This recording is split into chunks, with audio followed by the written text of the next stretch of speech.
What's up, everybody? Today in this video I'm going to do a quick guide on the bevel shader in Marmoset Toolbag 5.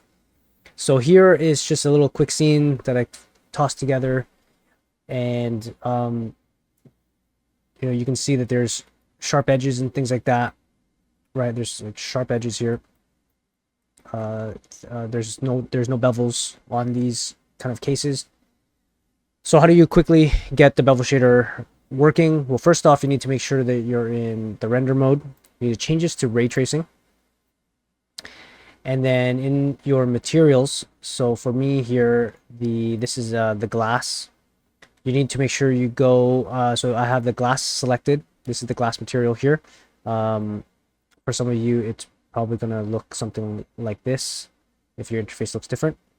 We're going to go to the surface, a tab here, and what you're going to want, typically it's either on like none or normals. You want to just switch that to bevel.